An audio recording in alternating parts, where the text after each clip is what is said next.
Well, hello, everyone. I'm Supervisor Andrea Bailey, and I'm so excited that you joined us on today. I'm excited because I get the opportunity to have a conversation with our new county executive for Prince William County, Mr. Chris Shorter. Chris, welcome. Thank you so much. Very excited to be here. Very excited about the warm welcome you've given and excited about the conversation. Well, we are going to have a very close and intimate conversation about opportunities in the county, the breath of fresh air that you bring to us. And so let's just relax and talk. How about that? Sounds good to me. Okay. So I'm going to start off with the generic. All right. Tell me a little bit about yourself, your childhood, where you went to school, all of those wonderful things that brought you to the place in your life today. Happy to do that. So grew up in, was born in Vicksburg, Mississippi. Was born in Vicksburg, Mississippi. It's not something that get to say very often, but grew up in Detroit, Michigan. Okay. My family, similar to the sort of migration of African Americans up from Mississippi and Alabama uh, up to Chicago and Detroit, my Yes. family followed that same path. Yes. So grew up in Detroit, went to high school in Detroit Central High School, go Trailblazers, and it is Detroit really. The process of coming up really as a 14, 15-year-old. I played sports. I was very active as a football player. And we used to, as you can imagine, go from school to school, some Yes. in Detroit and some outside of Detroit to play other teams. It was then really as a kid that I realized my community doesn't look like some of the other communities I'm going to. The facilities at my schools don't look like the facilities at some of the other schools. So it was really then, as a 14-year-old, 15-year-old, I said to myself, to my family, I think the city should do better for us. Absolutely. I think they should be doing better for our community. Yes. And I wanted to be the mayor of Detroit at that point as a 14-year-old. But then I learned better. There was prominence in you already. Yeah. Yeah. But certainly the spirit of wanting to see the government do better for all its residents, no matter where you grew up, no matter where you lived in that jurisdiction. Yes. You should have the same quality of life, absolutely, the same experience that anyone else has. Wonderful. Yes. So it was that sort of spirit that sort of took me to college. I went to FAMU, go Rattlers. Yes. My niece went there. Yes. For undergrad, and transformational experience. I hope we get to talk a bit more about the experience at FAMU, and then on to Pitt, University of Pittsburgh for graduate school. Yes. And after graduate school, I went to New York for about 5 years. Wonderful start to my career. The Port Authority of New York and New Jersey, very complex transportation organization in New York and in New Jersey. I feel like in terms of learning, I couldn't have been in a better place because of the complexity of transportation issues, urban, sort of growth in New York and in New Jersey. Yes. Felt like I needed to be doing. So I'll say a lot of people prayed for me coming up as a kid. Well, that always works. Absolutely. It always works. So felt like I made a promise to myself, to my family, to my community, my mentors, that I would do my best to help as I got older and certainly was in a position to. I didn't feel like I was sort of living that purpose in New York in the sense that I was absolutely the Port Authority is a wonderful organization, but I didn't feel connected to people in the way that I felt like I should. Yeah. So took the risk of in coming down to DC, working initially for a nonprofit. This is my connection to the Boys and Girls Clubs of Greater Washington. Of which I'm on the board. We welcome you in that. Absolutely. Yes. And it really speaks volumes how a jurisdiction, how an organization treats young people, especially those who are most vulnerable or who come from areas that are underserved. Yeah.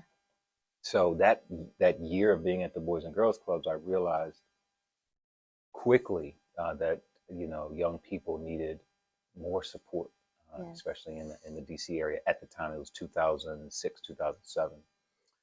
And so within a year, joined the deepest end of the juvenile justice system, where unfortunately many of our young people were going because of the nature of the system at that time. So it was a part of a significant reform of juvenile justice in Washington, D.C.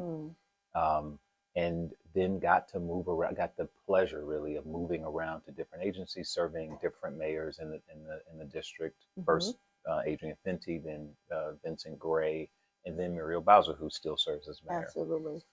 And so again, my dear friend, wonderful experience. Yes. Then I got a call, and I'll say that I wrapped up my time in DC as the director of public works. And a bit about that is that I said I started my career in juvenile justice. Some of the young people that I was advocating for, really working on behalf of, 10 years before I served as public works director, I got to public works, were working with me. Believe it. I mean, truly gift. Full circle. What a gift. So for as an employer, yes, it really it made a difference in terms of how the role I saw employers play in employees' lives, their families' lives, the importance of being fair to employees. So that was again a transformational sort of experience as well. I mean, so 4 years as director of public works, really centering me in terms of my leadership in the need to to arrive in a way that people respect and can trust as a leader. And so accepted 4 years later an opportunity to go to Austin, Texas. Clearly across the country. Across the country. Yes. To serve as the assistant city manager in Austin, Texas. And while in Austin, COVID. So I was there for about a year before COVID hit. And we really as a society went through the change, if you will, and really the trauma of dealing with the most vulnerable, recovering from COVID, getting vaccinated, and all of the, especially those who are, at the time, who were experiencing homelessness or vulnerable. The city really had to step up, and I'm happy to talk a bit more about that as we get into the interview. Yes. Then Baltimore as the first city administrator. Back to the north. Back to the East Coast. Yeah. And now I am very excited to be welcomed here in Prince William County. Centralized in the region. Absolutely. I am so impressed by your foundation, because oftentimes as we grow in our leadership roles and we have our goals, so to speak, we don't oftentimes marry those goals with our leadership. And so that's what I hear you saying. And shout out for Vicksburg and Macon, Mississippi, because that is in fact where my roots are from.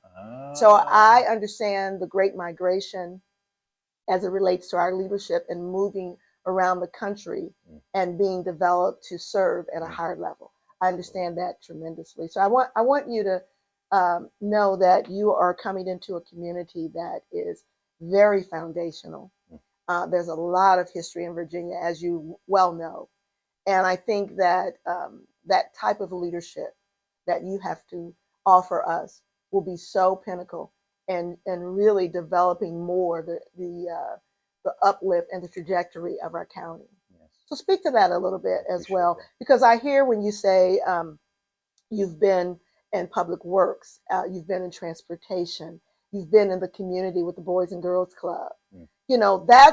That's really the foundation, all of it, the planning piece of it with Prince William County and the growth that we've experienced, which I know you're aware of. Yeah. Speak to that a little bit for me. Yeah, I mean, I'll say just in terms of public leadership right now, at this moment. What does that look like? Yeah, no, I mean, because we are in such a dynamic time, it requires dynamic leadership. Absolutely. So our organizations, our governments are expected to do more, to be more for residents and to have vision.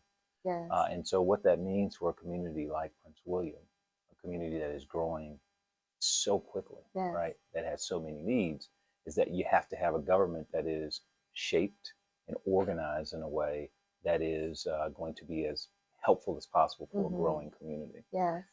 So, in terms of my background, having a health and human services orientation, being able to sort of say that I've had experience in transportation and public works and some of the nuts and bolts of government operations. Yes. That kind of dynamic background sort of is central to good leadership. Absolutely. I need to be able to, as a leader, identify with all aspects of our government's operation. And I think coming in with the kind of background that I do certainly helps. I also am sensitive to not assuming that I know. Ah. And so, it'll be important in terms of my style and approach. I listen more than I talk. You maybe can't tell it today because I'm talking so much. Well, it's the purpose. Yes. Yes. But I certainly do, and Yeah. respect the fact that so much is happening here that is of value. The government is already doing Absolutely. phenomenal work in community. Absolutely. And so, as a leader coming in with the ability to learn that, to understand it, to respect it, Yes. and where I can to help advance.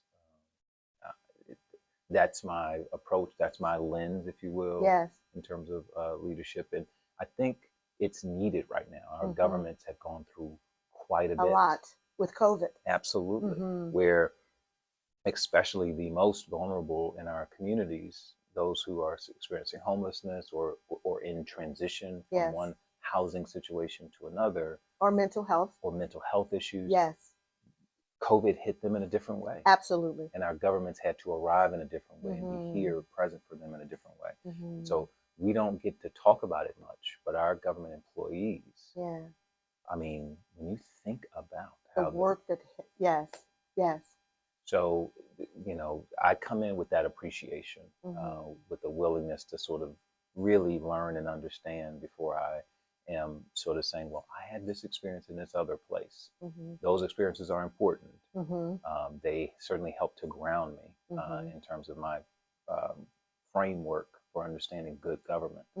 But it is not enough to not come in and understand what's happening in Prince William, understand the value that our employees already bring, and where it's possible to do better, to do better. Well, I appreciate that approach. I appreciate that level of respect because we do have an impeccable group of men and women who work for us in Prince William County. And just a shout out for them because they did have to pivot during COVID and they did an exceptional job with a new board. We are a new board. We're not so new anymore, but I mean, they navigated the waters for us and helped us at the same time respected our leadership, pardon me. And so I think that approach is definitely seasoned and it really will help when you talk about the listening piece. That's so key. For me, it was very hard. My previous experiences in sales. So the listening piece, yes, what the customer wants, but you go out and you get it done. But when you talk about governing, it's a different, as you said, it's a different lens. And so I so appreciate that approach, in the community. My staff and I were talking yesterday, the listening piece and communication and getting there done is very key. Very key. Absolutely. So let me switch for a minute. I want to ask you something that may be a little personal, but maybe not. What do you value the most? Well, I have two ways of answering that question.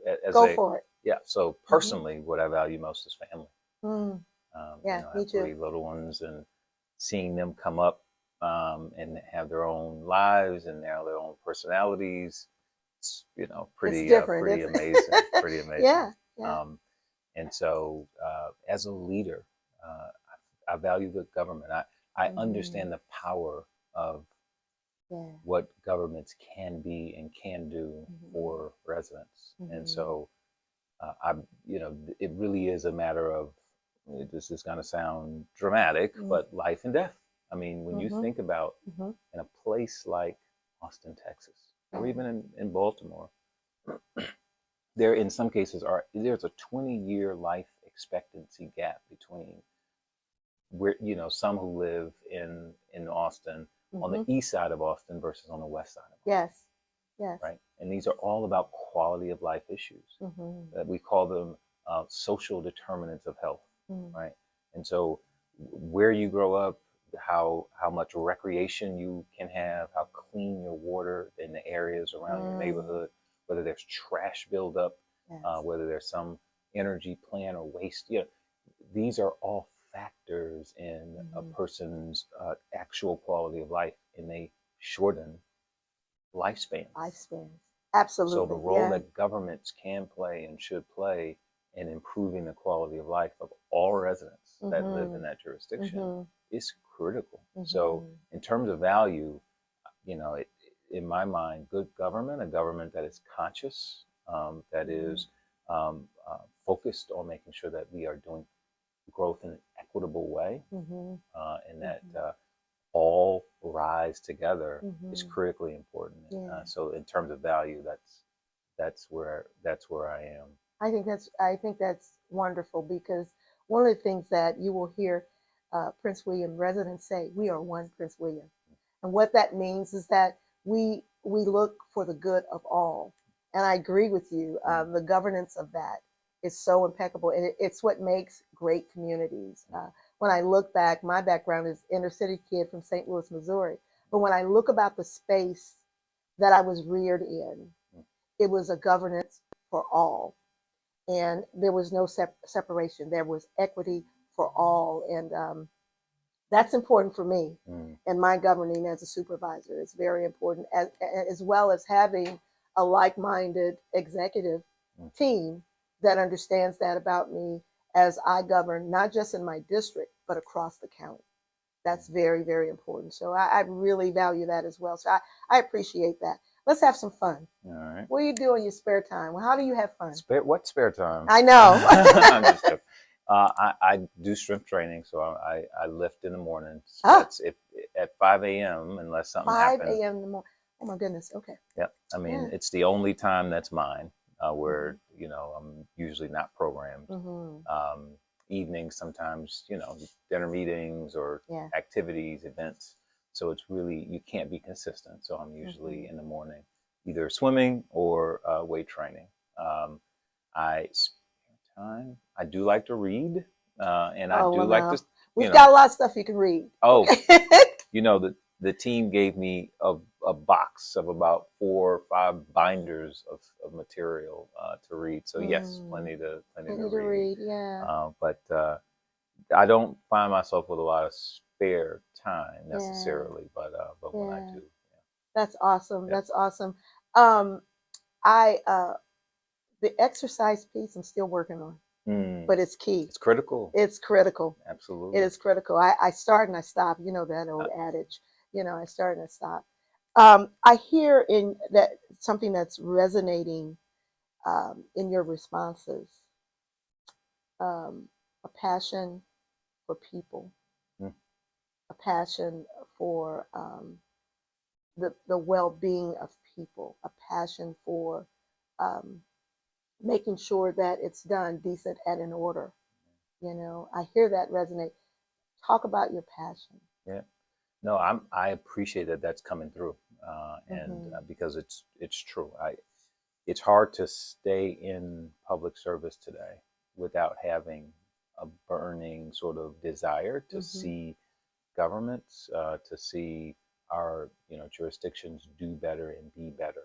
Mm-hmm. Um, Mm-hmm. so yes, I mean in terms of my desire to stay in this work, Mm-hmm. to and no matter kind of what may be happening around us, to really center around sort of good government and wanting Mm-hmm. government to be what it can be. Mm-hmm. Yes, I mean I'm 30 years in it now, 25, 30 years in Mm-hmm. it. So this is my life. Yeah. Public service is what I have chosen to do, and this is also why I appreciate our employees. Many of them Mm-hmm. could be Yes. doing anything with their professional lives, Mm-hmm. but they have chosen to stay Yes. in public service and serve their communities in many different ways, you know. Yes. So, you know, really value sort of that selflessness in Yes. many cases. Yes. Let me just add on to that. One of the things that's so wonderful about Prince William County as well is that there's a lot of history here, um, which I respect, adore, and have become a part of. We've been in this area since 2002. So it's been a bit, Mm.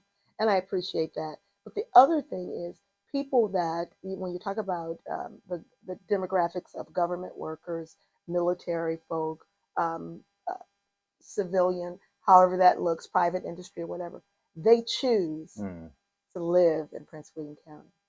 absolutely. We choose to live here, and so we take the ownership, and as good citizens to live in Prince William County. And so I so respect, as you were saying, the work of our staff, because they've chosen. I mean, it could be a long time or a short time, but you choose to do the work here in Prince William County.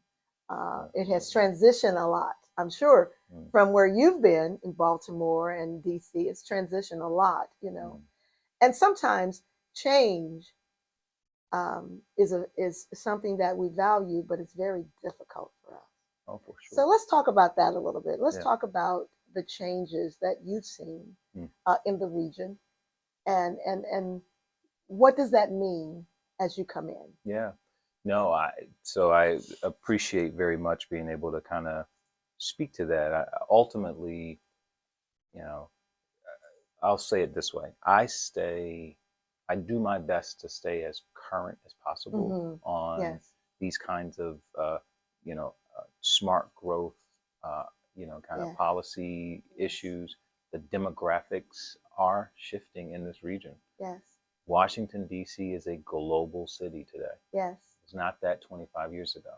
And so, what is happening in terms of the demographic shifts is that folks are moving into this region, not Mm-hmm. living in DC because of affordability Yes. issues, but Yes. choosing communities around DC. Yes. So you begin to see the Arlington County, Fairfax County, and now Prince Now William Prince County, William. Absolutely. a county that is not prepared for Mm-hmm. that kind of growth. Yeah. The quality of life will be impacted in a negative way. Mm-hmm. So Mm-hmm. folks will have all kinds of challenges with transportation and with affordability and with Yeah. housing, and Yeah.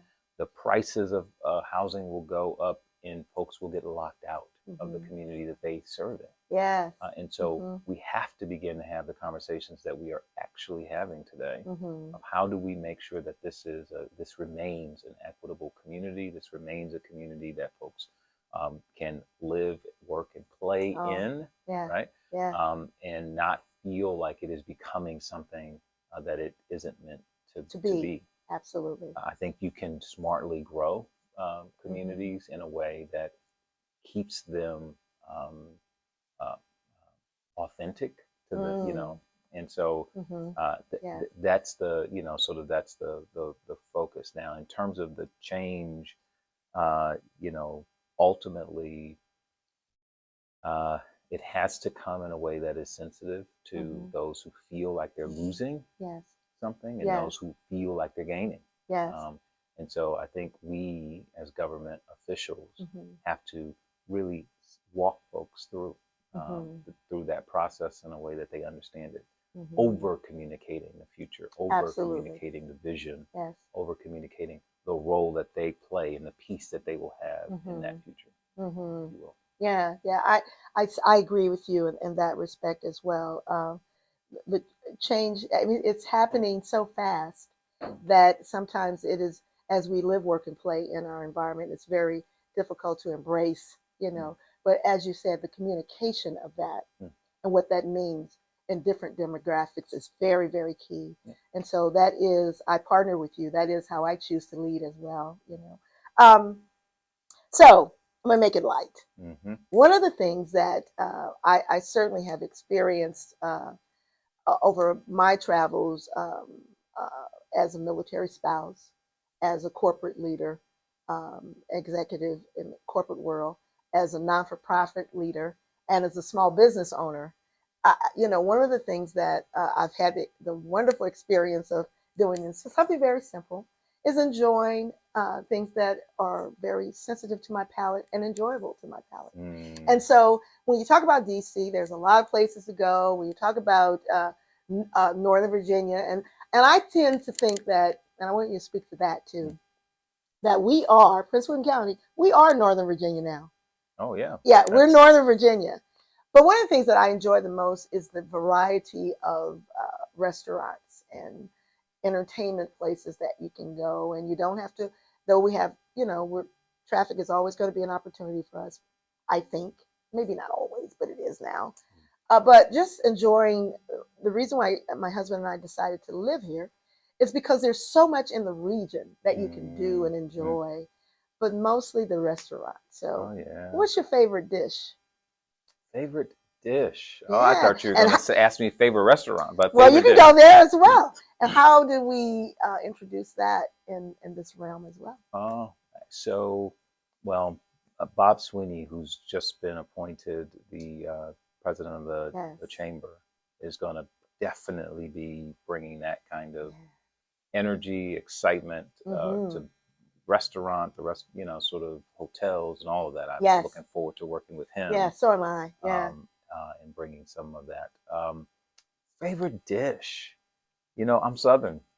That will tell a lot about you too. Yeah, so I'm going to say it. Chicken, fried chicken. I will say my great grandmother, she cooked rice with everything. Everything. Yeah. So chicken, I would say collard greens with rice. Now, in terms of restaurants, I can't even say. I know. DC, Baltimore, they both cities have amazing restaurants that I've had. The privilege of enjoying. I do have a food allergy. So I was not able to enjoy some of the seafood in Baltimore. People. You missed out. I know. Anytime I said it out loud, among friends in Baltimore, they were like, "Oh, you're missing out." Oh my God, the best crab cakes ever. Yeah. Oh well. Yep. Okay. Yep. But I'm with you with that. My Southern upbringing really pushes me to that side as well. I enjoy cooking. Don't let anybody know.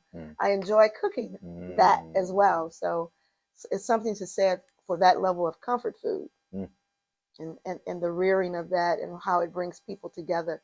That's very important. Absolutely. Well, I think everyone knows now. I know. Don't tell them. One of the things that I enjoyed in your interview, and the interviews that we had were very extraordinarily exceptional. All of them were. One of the things that I enjoyed in interviewing you is your ability to bring people into the conversation. Very the momentum was good in the interview, and looking someone in the eye and having those conversations and making them feel in that room, all of us were in the room, that we really were a part of the journey that you were taking us on, getting to know you. So I think that's in leadership, that's very, very key. And I certainly have experienced that with the cadence in our staff as well. So I want to ask you something that I certainly take very near and dear to my heart. Friendship is very, very, it truly is, and you will identify with this because you are fraternal. Yes. It's essential to the soul. Absolutely. What are some of the things that your dearest friends will say about you? Principled. And fun and funny once I calm down, once I'm relaxed. I think I'm layered, certainly. So I can be very serious sometimes. But once I'm in an environment where I'm relaxed and I Mm-hmm. know the people around me have the best intentions, I can be quite funny and fun. Yeah. I'll also say, we live at a time when residents, they don't want to just be reported out to what's happening in their government. They want to Mm-hmm. participate in the governing process Yes. today. Yes. So, Absolutely. we really have an obligation as leaders to create an environment where residents can actually participate Mm-hmm. in the policy making process. This is Yes. why you see so much activity at council meetings and in our case board meetings. Yeah. Folks Yeah. are on social media, some negative, some positive, but certainly actively Active. involved. Yes. They want to know that their government is really truly working on their Mm-hmm. behalf and being transparent. Mm-hmm. And so, what you get from me in that sort of I'm looking you in the eye Mm-hmm. is really my style. Mm-hmm. It is not you know should I say an option Yeah. to be transparent. It's Yes. not optional to allow residents to partake in the governing process. Yes. It's happening everywhere, and we just need to make sure Mm-hmm. that we are creating an environment where residents can do that and do that in a way that is comfortable to them. Mm-hmm. So that I'm going to learn as I go what our residents are calling for through you and through your Mm-hmm. colleagues, what we have to do as a government to make sure that we're doing the very best we can to be transparent. So with that transparency, I want to just come. We'll close out soon, but I want to come Mm, back to the piece about my partnership, our partnership with the county executive and the county executive's team. What does that look like yeah. for you? Yeah. So I've been fortunate in that I've worked in several different forms of government Mm-hmm. where strong mayor, council, uh, a board, executive, in some cases, certainly in Austin, a manager council form of Mm-hmm. government. Here, you all are the elected leaders of our community, you Mm-hmm. and your colleagues. Our government follows your lead. I think as a county executive, and certainly the deputies in the county executive's office, we are really here to make sure that the government is structured in a way that really is implementing the vision that has been set forth by residents to Mm-hmm. you and by from you to us. Mm-hmm. What I bring really and what our government should bring is an expertise, a Yeah. professional expertise around how to get it done. Mm-hmm. And so that's what I'm looking forward to learning from the executives who are already here, Mm-hmm. how Prince William gets it done. Yeah, yeah, that's good. Yeah, That's sage, that's seasoned, and that's good. That's good government, I yeah, think. And I certainly the reason why I wanted to do the podcast with you today because I want not just my district to know, but I want the people of Prince William County to know that that type of expertise, that sage expertise, that seasoned expertise, that lifting in your expertise and leadership is what you bring to the table. And that is what you will get with Prince William County as yeah, well. Um, so let's we're gonna close out, yeah. but I want you to just talk a bit to the people Yeah. of Prince William County and tell them your thoughts right now, Yeah. being the new county executive for the Northern Virginia Prince William County. Hey, Talk to the people. I will say to you first, thank you so much for your warm welcome to this community. You've been an absolute gem, and I'm looking forward to working with you. Same here. I'll say to residents, to other electeds, thank you for your welcome. I am looking forward to serving you and serving Prince William County. Um, what a journey we are about to undertake. Absolutely. Yeah. Welcome aboard. Thank you. Congratulations. Thank you. So, we thank you for joining us today. It has been an exceptional discussion that we've had with our new county exec. And to the current staff members on board, thank you so much for all that you do for us. And I wish you all a happy holiday, and just cling close to those values that are important to you, especially your families. And I'll see you in the neighborhood.